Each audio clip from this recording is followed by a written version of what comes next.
ও কোথায়? তৌসিফের বলার আগেই রকি বলে উঠল, ওর নাকি একটা কাজ আছে, এই জন্য চলে গেল। তুই এদিকে আয়, তোর সাথে আমার গুরুত্বপূর্ণ কথা আছে। সারিয়া লাজুক হাসল। তৌসিফ সাথে সাথে আহমেদকে বলল, তোর ফোনে আমি একটা মেসেজ পাঠিয়েছি, একটু দেখ। আহমেদ সবার দিকে এক পলক তাকিয়ে ভ্রু কুঁচকে নিজের ফোনটা বের করে তৌসিফের পাঠানো মেসেজটা দেখল। ফোনের স্ক্রিনে চোখ রাখতেই তার বুকের ভিতর শূন্যতার ঝড় বয়ে গেল। এক মুহূর্তের জন্য স্তব্ধ হয়ে গেল, যেন তার পা দুটি মাটির সঙ্গে আটকে গেছে। পুরো মেসেজটা ভালো করে পড়ে একটু পরে আহমেদ চোখ বন্ধ করে নিজের রাগটা নিয়ন্ত্রণ থমথমে কণ্ঠে ডেকে উঠল। রকি? সবাই তার দিকে তাকালো। আহমেদ জিভ দিয়ে ঠোঁট ভিজিয়ে বলল, রোজা আমার ভার্সিটির জুনিয়র, অথবা আমার শুধুমাত্র পরিচিত বলে আজ এখানে আসেনি। সবাই ভ্রু কুঁচকে তাকিয়ে রয়েছে আহমেদের দিকে। আহমেদ শক্ত কণ্ঠে বলে উঠল, রোজা আমার হবু বউ, ভালোবাসি আমি ওকে। সঙ্গে সঙ্গে সবার মাথায় যেন বাজ পড়ল। শুধুমাত্র স্বাভাবিক থাকলো তৌসিফ। আহমেদ আবারও বলে উঠল, শুধুমাত্র তোদের জন্য হয়তোবা ও আজ আমাকে ভুল বুঝবে। ভালোবাসা পাওয়ার আগেই মনে হয় হারিয়ে ফেলবো। আর দয়া করে আমাকে নিয়ে সারিয়ার সাথে একদম উদ্ভট মজা করাটা বন্ধ করো। সারিয়াকে আমি কখনো অন্যরকম চোখে দেখিনি। সারিয়ার সাথে আমার কিছুই নেই, আর না আমি সারিয়াকে পছন্দ করি। শিয়াম বলে উঠল, তুই তো আমাদের এরকম কিছু বলিসনি আহমেদ, আমরা তো জানতাম না। সবাই সহমত প্রকাশ করলো। তারা তো আসলেই জানতো না। তারা যদি জানতো তাহলে কি তারা এমন করত? বরং তারা রোজাকে অনেক ভালো করে ট্রিট করত। এদিকে সারিয়ার চোয়াল আবারও শক্ত হয়ে আসলো। তার মাথায় দপদপ করে আগুন জ্বলছে। যেই ভয়টা পাচ্ছিল সেটাই সত্যি হলো। কারোর কথাই এখন আহমেদের কানে যাচ্ছে না। সে এখন শুধুমাত্র ভাবছে ওই পরিস্থিতির কথা। সবাই যখন তাকে আর সারিয়াকে নিয়ে এসব বলছিল, তখন রোজা নিশ্চয়ই চুপ ছিল। সে তো অনেক নরম মনের। সবাই মিলে ওকে অপমান করলেও তো সে কখনোই গলা উঁচু করে কিছু বলতে পারবে না। নিশ্চয়ই সে নীরব থেকে শুধুমাত্র কষ্ট পেয়েছে। এই ভাবনাই তার অন্তরকে ভেঙে চুরমার করে দিল। সে বুঝতে পারল রোজা তার এই কষ্ট আর সহ্য করতে না পেরে চলে গেছে। হৃৎপিণ্ডটা কেঁপে উঠল আহমেদের। আহমেদ সবার উদ্দেশ্যে আবার বলল, বলেই আর এক মুহূর্ত সেখানে থাকলো না আহমেদ। এক অজানা শঙ্কায় তাড়িত হয়ে আহমেদ দ্রুত বাইরে ছুটল, কিন্তু রোজা কোথাও ছিল না। চারপাশের পথঘাট ফাঁকা। রাতের হালকা হাওয়া তার শ্বাসকে ভারী করে তুলছিল। আহমেদ শিওর রোজা এখন কোনো রকম ট্যাক্সি নিয়ে তাহলে যেতে পারবে না। সে নিশ্চয়ই হেঁটে এদিকে গিয়েছে। আহমেদ রাস্তা ধরে ছুটতে লাগলো। প্রতিটি মুহূর্ত তার কাছে এক শাস্তির মতো লাগছিল। রোজার স্তব্ধ মুখ, তার চোখের সেই নীরব ব্যথা, সবকিছু তার মনে ভেসে উঠছিল। সে তো আসলেই মেয়েটাকে অনেক বেশি ভালোবেসে ফেলেছে। রোজার স্তব্ধ মুখ, তার চোখের সেই নীরব ব্যথা, সবকিছু তার মনে ভেসে উঠছিল। সে জানতো আর কোনো সময় নষ্ট করা চলবে না। আজকেই তাকে বলতে হবে তার সমস্ত ভালোবাসা, তার মনের গভীরের অনুভূতি। বেশ কিছুটা পথ পেরিয়ে আহমেদ অবশেষে রোজাকে খুঁজে পেল। রোজা দ্রুত গতিতে হেঁটে যাচ্ছে। আহমেদ আর বেশি দেরি না করে দ্রুত গতিতে রোজার পিছে পিছে চলে গিয়ে রোজার হাত ধরল আর বলল, রোজা দাঁড়াও, কথা আছে তোমার সাথে। রোজার মনে খুব ভালো করেই অভিমান চেকে বসেছিল। সে বলল, আমরা পরে কথা বলি, এখন বাড়ি যেতে হবে। আহমেদ অবাধ্য হয়ে তার হাত আরো বেশি করে চেপে ধরে তাকে সামনে ঘুরিয়ে বলল, না, আজকেই বলবো। এমনিতেই অনেক দেরি করে ফেলেছি। তুমি একটু কথাটা শোনো আমার। আর লুকিয়ে রাখা সম্ভব হচ্ছে না, আমি এক্ষুনি বলবো। একটু কথাটা শোনো প্লিজ। রোজা আর সহ্য করতে না পেরে ঝাড়ি মেরে আহমেদের কাছ থেকে তার হাতটা ছাড়িয়ে নিয়ে কান্না করতে করতে বলে উঠল, আপনাকে কিছু বলতে লাগবে না। আমি জানি আমি ভুল করেছি। আমার চিন্তা ভাবনা ভুল ছিল। আমি খুব ভালো করেই জানি যে আমি আপনার সাথে যাই না। আপনার লেভেল স্ট্যাটাস অনেক উঁচু। আমার মতো এত মধ্যবিত্ত একটা ফ্যামিলির মেয়েকে আপনার সাথে মানায় না। আমি খুব ভালো করেই জানি। আহমেদ নীরব থেকে গভীর দৃষ্টিতে তাকিয়ে থাকলো রোজার দিকে। রোজা আবারও নাক টেনে বলল, শারিয়ার, আমি এটাও জানি যে শারিয়ার সাথে আপনাকে অনেক ভালো মানায়। শারিয়া অনেক বড় লোকের মেয়ে, তার অনেক কিছু আছে, দেখতে সুন্দরী, স্মার্ট, বুদ্ধিমতী, অন্তত আমার মতো বোকা না। আমি খুব ভালো করেই জানি আমাকে বারবার মনে করিয়ে দিতে হবে না।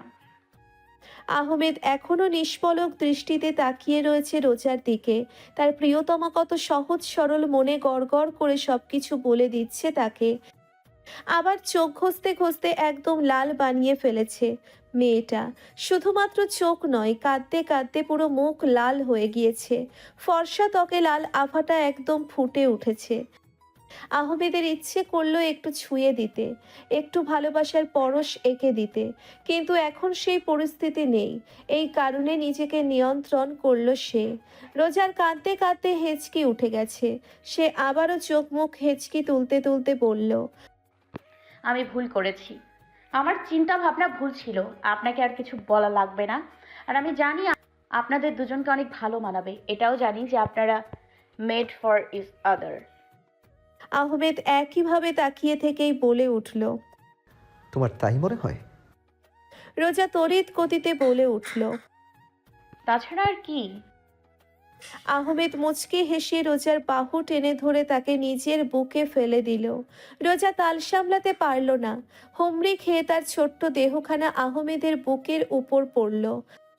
আহমেদ তার মাথাটা নিজের বুকের ঠিক বাম পাশে চেপে ধরে বলল, একদম নড়বে না। রোজা যেন খুব বাধ্য মেয়ে। আহমেদের কথায় সে ঘাপটি মেরে তার বুকে মাথা রেখে চুপ করে রয়েছে। আহমেদের হৃদস্পন্দন সে খুব ভালো করেই শুনতে পাচ্ছে।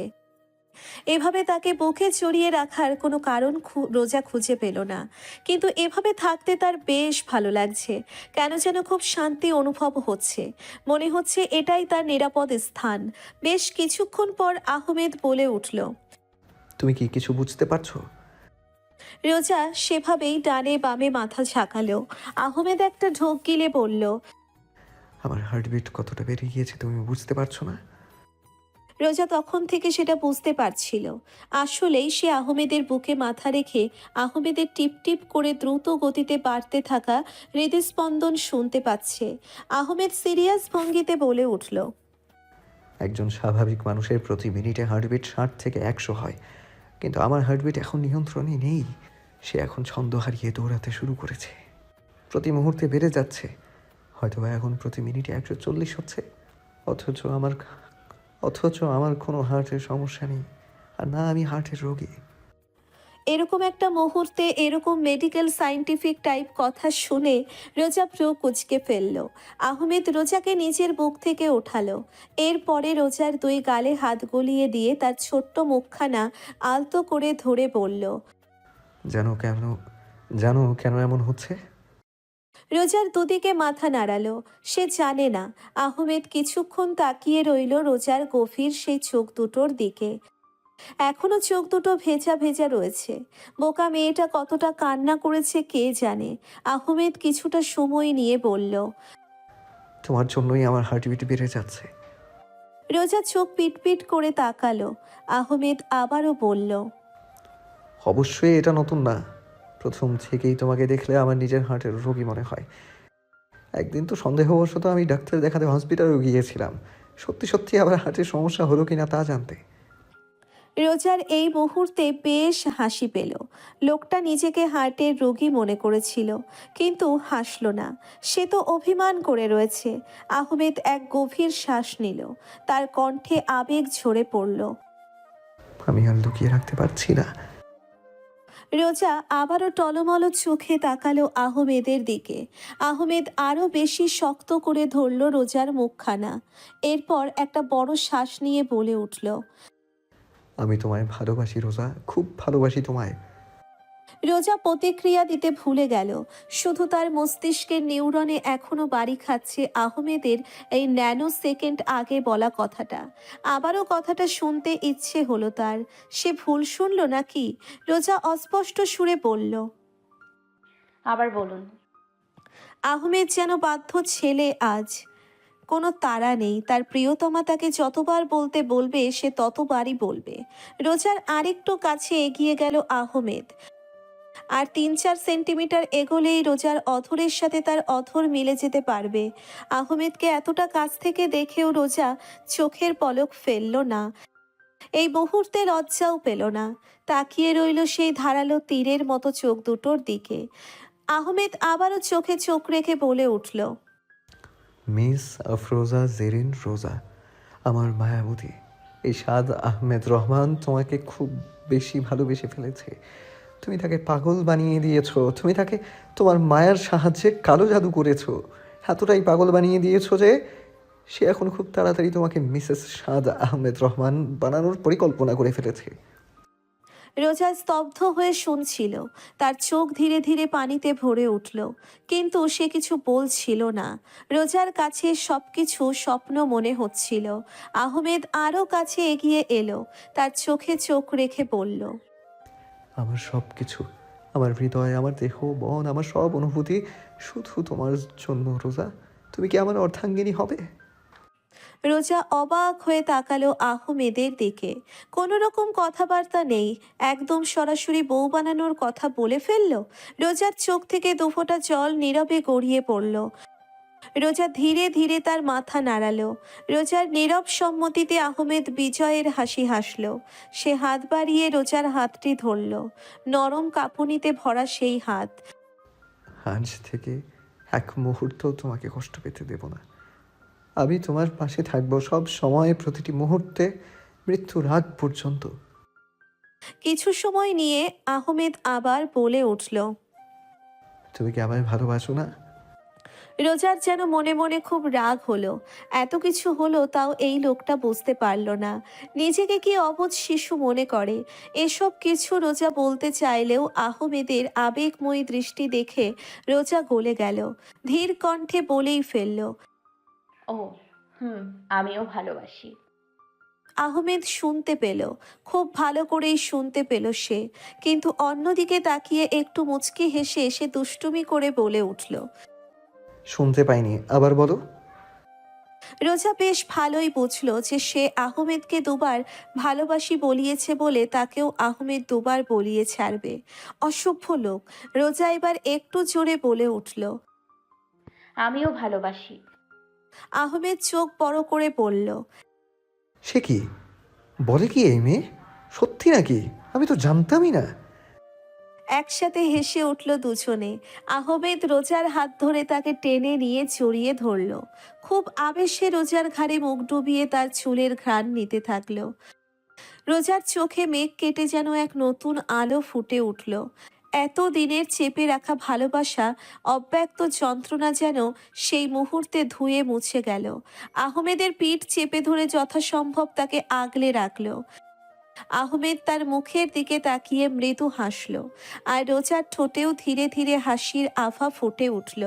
আহমেদ খুব আদুরে কণ্ঠে বলল, জানো রোজা, তোমার চোখে আমি সেই গভীরতা খুঁজে পাই যেখানে আমি নিজেকে খুঁজে নিতে পারি।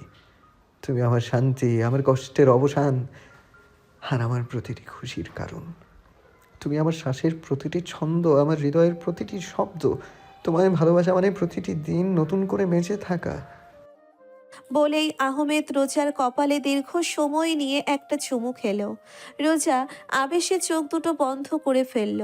এরকম ছোঁয়া প্রতি ক্ষণে পেলে মন্দ হতো না। আহমেদ তার বুড়ো আঙ্গুল দিয়ে আলতো করে রোজার ঠোঁটে স্লাইড করতে করতে বলল, আজ প্রথম ভালোবাসার পরশটা তোমার কপালেই দিলাম। তবে মনে রেখো, ভবিষ্যতে এই পরশ শুধু কপালে সীমাবদ্ধ থাকবে না। বিয়ের পর ঠিক এই ঠোঁটেই আমার অমর চিহ্ন আঁকবো, ভালোবাসার সত্যিকার স্পর্শে। অহনা চতুর্থবারের মতো আর এক গ্লাস পানি ঢকঢক করে খেলো। তার নিঃশ্বাস নিতে অনেক কষ্ট হচ্ছে, মনে হচ্ছে যেন কেউ তার গলাটা টিপে ধরেছে। তার পক্ষে এসব শোনা আর সম্ভব নয়। এগুলো রীতিমতো তার অসম্ভব রূপকথার রোম্যান্টিক কাহিনী মনে হচ্ছে, যা শুধুমাত্র গল্পেই সম্ভব। তার ম্যামকে দিয়ে এসব কখনোই সম্ভব না। এদিকে নাহিদ তো পুরো 2 লিটারের পানির বোতল নিয়ে বসে আছে।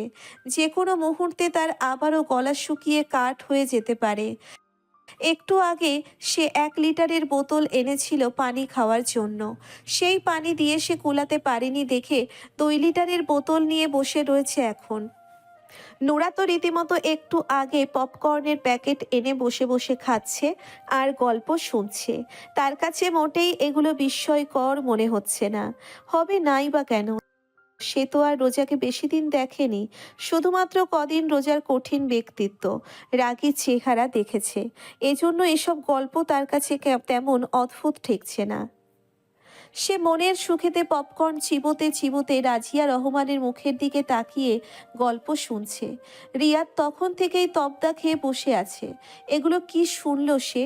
যেন তাকেও কোনো রূপকথার গল্প শোনানো হচ্ছে।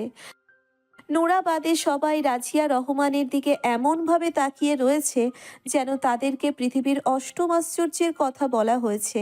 তাদের সবাইকে এরকম বেগতিক অবস্থা দেখে রাজিয়া রহমান হেসে ফেললেন আর বললেন। অহনা চমকে উঠল আর দুদিকে মাথা নাড়িয়ে বলে উঠল। অসম্ভব, হতেই পারে না। এটা কিভাবে সম্ভব ভাই? নিজের মতো করে বিলাপ বকছে অহনা। রিয়াদ একটা শুকনো ঢোক গিলে বলে উঠল। আন্টি, আপনার কোথাও ভুল হচ্ছে। আমরা তো আপনার কাছে ম্যাম এবং স্যারের অতীতের গল্প শুনতে চেয়েছি। আপনি কাদের গল্প শোনাচ্ছেন আমাদেরকে? রাজিয়া রহমান ফিক করে হেসে ফেললেন। তিনি ভালোই টের পেলেন দুজন মানুষের এরকম ভিন্ন অচেনা অতীত তাদের সবাইকে চমকে দিচ্ছে। তিনি হেসে বললেন।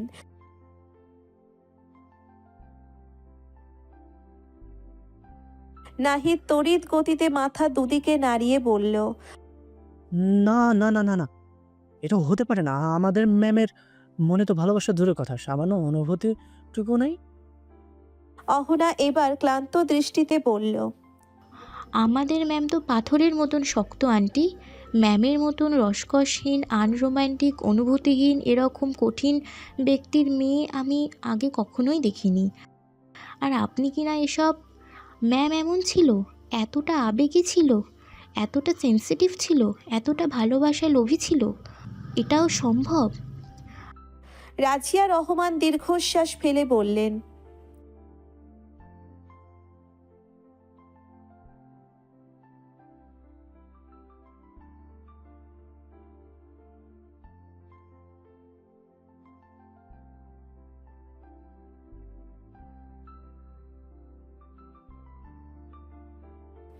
সবাই উৎসুক হয়ে তাকিয়ে রয়েছে রাজিয়া রহমানের দিকে। রাজিয়া রহমান আবারও বলে উঠলেন।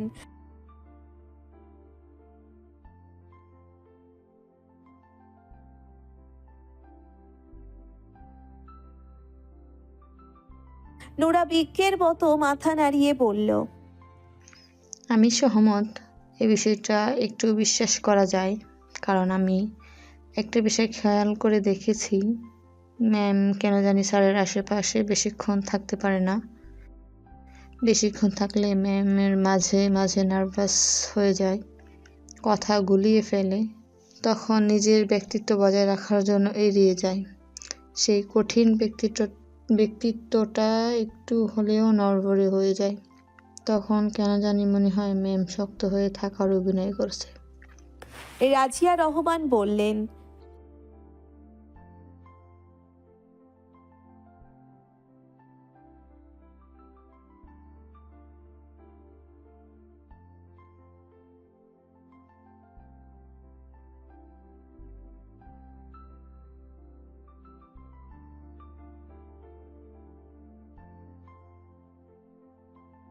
সবাই 5 মিনিট নীরবতা পালন করলো, বোঝার চেষ্টা করলো, বিশ্বাস করার চেষ্টা করলো রোজা এবং আহমেদের সেই অতীতের খানিক অংশ।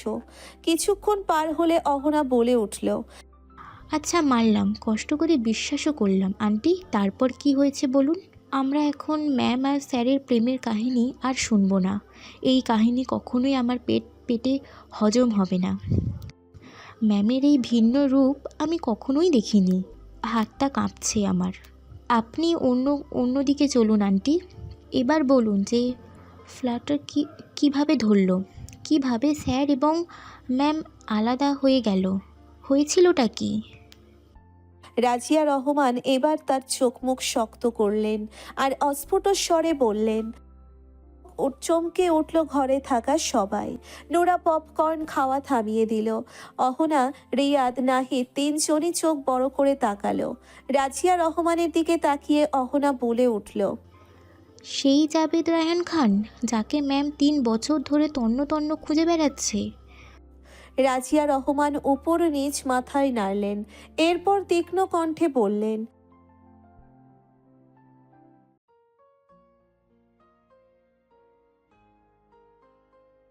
বলেই আবারও ডুব দিলেন তিনি সেই অতীতে। গভীর রাতের নিস্তব্ধতা ঘরের প্রতিটি কোণায় জমে আছে। মাঝখানে হুইল চেয়ারে বসা রমজান আলী, যার মুখে জীবন সংগ্রামের ক্লান্তি স্পষ্ট। একা নীরব এই বাড়িতে সে যেন এক নীরব যোদ্ধা, যার মনে এক অসম সাহস। চোখের কোণে বয়সের কালি জমে আছে, কিন্তু চোখের পাতা এক বিন্দুতে আটকে থাকে শঙ্কা আর অপেক্ষায়। রোজা চলে যাওয়ার ঘণ্টাখানিকের মধ্যেই রমজান আলী বাড়িতে জাভেদ রায়ান খান তার সাঙ্গপাঙ্গকে নিয়ে উপস্থিত হয়। জাভেদ রায়ান একজন জনপ্রিয় মাফিয়া। এমন কোনো অবৈধ কাজ নেই যেটা সে করেনি, কিন্তু ক্ষমতা থাকায় আইন ওকে থামাতে পারেনি। জাভেদ রায়ানের বাবা একজন এমপি ছিল, যে কারণে সে এখনো এরকম ক্ষমতা নিয়ে বসে রয়েছে। জাভেদ রায়ানের মুখে হালকা বিকৃত হাসি, চোখে দানবীয় নৃশংসতা। রমজান আলীর দিকে তাকিয়ে সে ধীর পায়ে এগিয়ে আসে, আর তার প্রতিটি পদক্ষেপের সাথে রোজার বাবার বুক ধীরে ধীরে থরথরিয়ে কাঁপে। রমজান ইসলাম তবুও চোখ শক্ত করে তাকিয়ে থাকে সামনের মানুষটির দিকে। তার চোখ দিয়ে অজস্র ঘৃণা ঝরছে। একটু পর জাভেদ রায়ান খান রমজান আলীর কাছে এসে হাঁটু গেড়ে বসে। তার প্যারালাইজড পায়ের দিকে তাকিয়ে সে ব্যঙ্গ করে বলে, আহারে বেচারা রমজান, মেয়েটাকে এখনো বিয়ে দিতে পারলি না, তাতেই ল্যাংড়া হয়ে পড়ে রয়েছিস রে। আহা, খুব কষ্ট হচ্ছে তোকে দেখলে। জাভেদের এমন কথা শুনে রমজানের চোখ দিয়ে আগুন ঝরতে থাকে। ঘৃণায় সে চোখ ঘুরিয়ে নেয়। জাভেদ সেটা পাত্তা দেয় না। সে মনের খুশিতে একটা সিগারেট জ্বালিয়ে ধোঁয়া ছাড়তে ছাড়তে বলে, তোর মেয়ে কই? সোনামণিকে দেখতে পাচ্ছি না যে। রমজান আলী সাথে সাথে জাভেদের দিকে তীক্ষ্ণ চোখে তাকালো। রমজানের এমন দৃষ্টি দেখে জাভেদ ব্যঙ্গ করে বলে উঠল, আরে ভাই, তুই তো দেখছি ভালোই রে, ল্যাংড়া হয়ে গেলি, এই বয়সেও তোর তেজ যায় না। রমজান আলী শক্ত কণ্ঠে বলে, তুই যেটা চাচ্ছিস সেটা কখনোই হবে না জাভেদ। আমি আর আমার একমাত্র মেয়েকে কখনোই তোর মতো একটা জানোয়ারের ছেলের হাতে তুলে দেব না। জাভেদ যেন খুব খুশি হলো। সে বলল, আরে কি বলছে সবাই, দেখো কি বলছে রমজান। আরে আমার ছেলে তোর মেয়েকে খুব ভালো রাখবে রে, খুব ভালোবাসে তোর মেয়েকে। রমজান ঘৃণায় মুখ ঘুরিয়ে নিলেন। যৌবনকাল থেকেই একটা লোককে রমজান সব থেকে বেশি ঘৃণা করে, কারণ রমজানের রঙিন জীবনটা তো সে কেড়ে নিয়েছে। তুই কখনই পাবি না, অন্তত আমি বেঁচে থাকতে তুই আমার মেয়েকে পাবি না। জাভেদ রমজানের চোখের দিকে তাকিয়ে বাঁকা হেসে বলল, তুই মরে গেলে তো পাবো। রমজান নির্ভয়ে তাকালো তার দিকে। জাভেদ আবারও হেসে বলল, এখনো সময় আছে রমজান, ভেবে দেখ, তোর মেয়েকে ভালোভাবে আবার ছেলের হাতে তুলে দে। সময় হয়েছে, নাইলে তোর স্ত্রীকে যেভাবে শেষ করেছি তেমনি তোর মেয়ে তোকেও মেরে ফেলবো। রমজানের মুখটা ফ্যাকাশে হয়ে যায়। তার চোখে ভয়, কিন্তু সেই ভয়ের মাঝেও এক অদ্ভুত জেদ। সে কিছুক্ষণ থেমে জাভেদের চোখের দিকে সরাসরি তাকায়, গলার স্বর ধরে আসে, তবুও সোজাসুজি বলে, যা খুশি তাই কর, কিন্তু আমি আমার মেয়েকে তোর ছেলের মতো পশুর হাতে তুলে দেব না। মরার আগে শেষ নিঃশ্বাস পর্যন্ত লড়ব। জাভেদ কিছুক্ষণ চুপচাপ দাঁড়িয়ে থাকে, যেন রমজানের সাহস তাকে অবাক করে দিয়েছে। তারপর তার কুৎসিত হাসি আরো চওড়া হয়। পিছনে দাঁড়ানো তার সঙ্গীরা ভয়ে গমগম করছে ঘরটাকে, কিন্তু রমজান তার দৃষ্টি অনড়, জীবনের শেষ লড়াইয়ের জন্য প্রস্তুত। মেঘে ঢাকা আকাশ থেকে যেন ঝড় আসন্ন। জাভেদ খানিকক্ষণ হেসে বেরিয়ে যায় রমজানের ঘর থেকে। যাওয়ার সময় তর্জনী তুলে বলে যায়, আমি যে তোদের কি অবস্থা করব তুই ভাবতেও পারবি না। দরকার পড়লে তোর মেয়েকে এতিম বানিয়ে ছাড়বো আমি। বলেই হনহন করে বেরিয়ে পড়ল জাভেদ রায়ান খান। জাভেদ রায়ানের প্রস্থানের পর রমজান আলী খুব ভেঙে পড়ে। এই একটাই তার দুর্বলতা, তার মেয়ে রোজা। আসলে রমজান আলীর স্ত্রী কোনো রকম অ্যাক্সিডেন্টে মারা যায়নি, এই একটা সত্য সে রোজার কাছ থেকে লুকিয়ে গেছে। এইসব কোনো বিষয়ে রোজা এখনো পর্যন্ত জানে না। আসলে জাভেদ রায়ানের একজন ছেলে রয়েছে, সে রোজাকে খুব পছন্দ করে। এই কারণে জাভেদ রমজানের পেছনে লেগেছে। প্রথমত, জাভেদের সাথে রমজানের ব্যক্তিগত অনেক সমস্যা রয়েছে, যেটা আজ পর্যন্ত অনেকের অজানা। কিন্তু রোজার বয়স বাড়ার সাথে সাথে জাভেদের ছেলের নজর পড়ে রোজার ওপর। রমজান আলী একটা দীর্ঘশ্বাস ফেললেন। সে তার স্ত্রীকে এই শয়তানের হাত থেকে বাঁচাতে পারেনি। এই শয়তানের জন্য সে নিজেও প্যারালাইজড হয়ে গিয়েছে। এখন তার কিছু হলে তার মেয়েটাকে কে দেখবে? রোজার মনে আজ হাজারো প্রজাপতি উড়ে বেড়াচ্ছে। সে আজ নিজেকে সবচেয়ে সুখী মনে করছে। আজকের রাতটা তার জন্য শ্রেষ্ঠ রাত ছিল। সে কখনোই ভাবেনি যে আহমেদও তাকে এতটা ভালোবাসে। বারবার সেই মুহূর্তগুলোর কথা মনে পড়ে সে লজ্জায় লাল হয়ে যাচ্ছে। আহমেদ তার কপালে চুমু খেয়েছে ভাবতেই বারবার তার শরীর হিম হয়ে যাচ্ছে। আজ সে এজন্য পণ করেছে হেঁটে হেঁটে বাড়ি ফিরবে। ঘণ্টাখানেক পর রোজা বাড়িতে ফিরে এসে ঘরে ঢুকে অবাক হয়ে যায়। বাবা, তুমি এখনো ঘুমাওনি? রমজান আলীর হোশ ফেরে। সে ঠোঁট প্রসারিত করে হেসে বলে, না রে মা, তোকে ছাড়া ঘুম আসছিল না, এজন্য উঠে পড়েছি। রোজা যেন খুব বিরক্ত হলো। সে কৃত্রিম রাগ দেখিয়ে বলল, তোমাকে আমি বারবার বলেছি বাবা, বেশি রাত করে তোমার জেগে থাকা যাবে না। তোমার শরীরের জন্য এটা একদমই ভালো না। তোমাকে ঘুমাতে বলিনি আমি? কেন তুমি আমার কথা শোনো না বলো তো? বলতে বলতে রোজা নিজের হাতের ব্যাগটা টেবিলের উপর রাখলো। তারপর এসে তার বাবার পাশে বসলো। ঘুমিয়ে পড়ো বাবা, আমি আছি এখন। রমজান আলী যেন অন্য জগতে রয়েছে। সে নিষ্পলকভাবে তাকিয়ে রয়েছে রোজার দিকে। মেয়েটা তার চেয়ে অনেক সহজ সরল। তার অনুপস্থিতিতে মেয়েটা কি পারবে এই কঠিন পৃথিবীর সাথে নিজেকে মানিয়ে নিতে? বাবার এরকম দৃষ্টি থেকে রোজা চিন্তিত স্বরে বলল, কি হয়েছে বাবা, এমন দেখাচ্ছে কেন তোমাকে? রমজান আলী মেয়ের মাথায় হাত রেখে বললেন, মারে আমার, যদি কখনো কিছু হয়ে যায়, তুই আমাকে ছেড়ে থাকতে পারবি তো? রোজা আঁতকে উঠে বলল, এসব কি বলছো তুমি বাবা? কি হবে তোমার? রমজান আলী বলল, আমার মনে হচ্ছে আমি আর বেশি দিন বাঁচবো না রে মা। রোজা খুব ভয় পায়। সে সঙ্গে সঙ্গে জড়িয়ে ধরে তার বাবাকে। এরকম বলো না, আমাকে এতিম করে দিয়ে যেও না প্লিজ। এমনিতেই কখনো মায়ের সঙ্গ পাইনি, এবার তোমাকে হারালে কি করব বলো? না, এরকম কথা মুখেও আনবে না। রমজানের আলী মেয়েকে বুক থেকে উঠিয়ে তার মাথায় হাত রেখে বললেন, জন্ম মৃত্যু আল্লাহর হাতে মা, সবকিছু আবেগ দিয়ে হয় না, বাস্তবতা মেনে নিতে শিখতে হয়। শোন, তোকে কিছু কথা বলি। রমজান মেয়েকে পাশে বসিয়ে শক্ত স্বরে বললেন, শোন মা, পৃথিবীটা মায়া দেখাই, কিন্তু এর ভেতর বিষ। তোকে জানতে হবে, এখানে কেউ তোর জন্য অপেক্ষা করবে না। যদি তুই নিজের জায়গা না করে নিতে পারিস, তবে তোকে পদদলিত করবে। পৃথিবী কেউ কাউকে কিছু দেয় না, সব ছিনিয়ে নিতে হয়। রমজানের চোখের দৃষ্টি আরো কঠোর হয়ে উঠল। মানুষকে বিশ্বাস করার দরকার নেই মা, সবাই তোর সহজ সরলতাকে সুযোগ হিসেবে নেবে। মনে রাখবি, দুর্বলদের বাঁচার কোনো অধিকার নেই।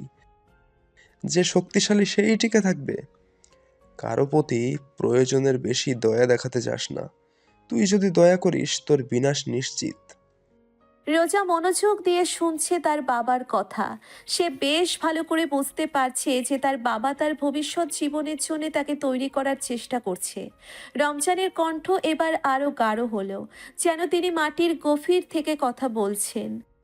তোর হৃদয় নরম হলে তুই টিকে থাকতে পারবি না, কঠিন হতে হবে। শত্রুদের কোনো সুযোগ দিতে নেই। কেউ তোর ক্ষতি করতে আসলে প্রথমে আঘাত করবি। প্রতিশোধ পরায়ণ হতে হবে তোকে। প্রতিটি পদক্ষেপ সাহসী হবি। তোর রাগকে শক্তি হিসেবে ব্যবহার করবি। তিনি হাতটা মেয়ের কাঁধে রেখে বললেন, আরেকটা কথা মা, কখনো তোর মনের দুর্বলতা যে কাউকে দেখাবি না। সবাই তোর মনের গভীরতা বোঝার চেষ্টা করবে, হাতে গোনা কয়েকজন করবে। যারা করবে তারা তো সবচেয়ে আপন মানুষ। তাই শক্ত হতে শেখ, কথা বলতে হবে দৃঢ়ভাবে, এমনভাবে যেন কেউ তোর সরলতাকে দুর্বলতা ভেবে সুযোগ নিতে না পারে। পৃথিবীটা সহজ নয়, কিন্তু তুই যদি শক্ত হোস তাহলে সবকিছু সামলাতে পারবি।